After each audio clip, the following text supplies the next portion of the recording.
Hi everyone, it's Kayla here, and I'm super excited to discuss this week's modules. To start off with question number 1, I am going to talk about what stood out to me from the empathy article. So, a few things I'm going to describe in the empathy article is how in life, not all people find it easy to embrace their emotions, right? But this article allows us to see that um, we can come together and be there for others and recognize how they feel by embracing our empathy. So, to further explain my reasoning behind this, I often find it super interesting that some people are super transparent with their feelings and others aren't. And some people in life tend to feel heard, whereas others feel misunderstood. So, in order for us to kind of balance that, I find it important to embrace our empathy because it gives us this gateway to understand and recognize and be there for others. It's not always going to be easy to embrace our emotions, but if we allow ourselves to dig deeper little by little and open ourselves up and embrace, you know, taking little steps such as recognizing others and also um, recognizing them in a way where they feel like, okay, this person hears what I'm saying, and now I feel understood in communication. So, this really stood out to me because in everyday life, it's not always easy to express from the heart. And in poetry, we get to see that deep level that people can take their poems. And even if they don't make poems deep, we do get to see where people pull their ideas from and where it comes from, whether it's emotional or not. So I really found that empathy PDF super interesting.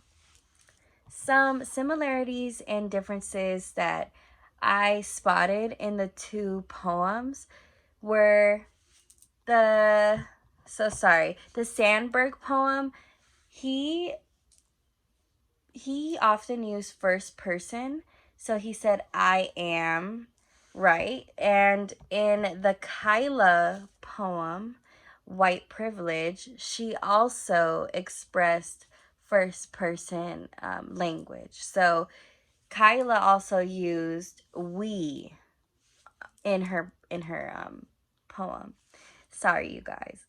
To further explain, I really enjoyed the Sandberg poem because it just felt like, wow, this person is speaking for the people, and he's not just one thing, he's all things. And it kind of just made me relate to more of a biblical stance in a way, in my own experience, but it was just really nice to read this, and I found it interesting that I was able to connect it with some other things in my personal life. To continue, I would like to discuss some differences that I can isolate in the poems. Both of the poems are political, but they both discuss two different things. So in the Sandberg poem, I often felt like it was probably written back in the day, based on what the contents look like, and he's also talking about Napoleons and Lincoln, so it just reminds me of the time and history back then. Um, in the Kyla poem, White Privilege, it makes me feel like I can resonate to it now, like in the present moment, whereas this other poem was past history. But the Kyla poem, I really felt like it was super powerful because I can relate to her, one, being a black woman in America, and two, experiencing what it's like to live in a world where white privilege does exist. And to be fully transparent, not all communities or spaces, coffee shops, restaurants are safe for people, people who don't look the same as me. So it was just really interesting. And one thing I would love to share with the class is Kyla's poem where she stated, "We learned your English, we learned your Spanish, we learned your Dutch, Portuguese, your German, you learned our nothing. You called us stupid." This stood out to me because she emphasizes reverse racism and how white people in society, or early Europeans back in the day and to this day, have dismissed black and brown people in the world. And that's what I took from that poem. And I feel so many other things about that poem I just do not want to go over in our time here. To continue, what appealed to me on a personal level was honestly Kyla's poem. I think that is what stood out to me the most. How powerful she was and passionate in the way she spoke in the word, and even her nonverbals, the way she was communicating with such strength. I really love that. I got chills when I watched that video. So I would love to embrace language in a way and perform poetry in a way that Kyla has definitely expressed herself.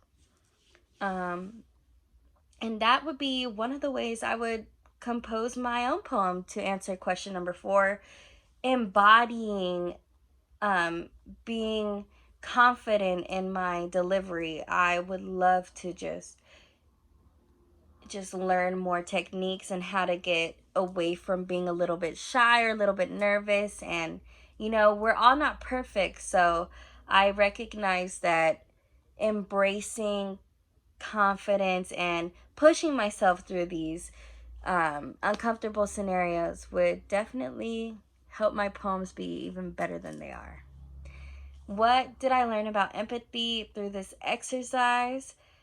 To end this discussion, what I learned about empathy is being understanding to others and making sure that, in my life, to look at someone as if I've never met them before and help them in a way that I would want to receive help. It's important to recognize that we embody most of the empathetic process in our everyday life if we acknowledge how other people feel and recognize how they show up in life. A quote that I would love to leave you guys with from the empathy article is going to be, "People contemplate their intellectual and emotional capacities. They must be willing to engage in genuine dialogue with one another." This is important because genuine conversation goes a long way. And I think without being genuine and real and 100% with others, we can't get to know the real you. At least I feel like I won't be able to get to know myself better if I'm not honest. But with that being said, I hope everybody gets something from this video and embraces a little bit more of their emotions. It all takes time, but this has been a great discussion, and I'm super excited to hear what you all have to say. So I'm looking forward to watching your videos. Again, my name is Kayla, and I hope you guys have a great day.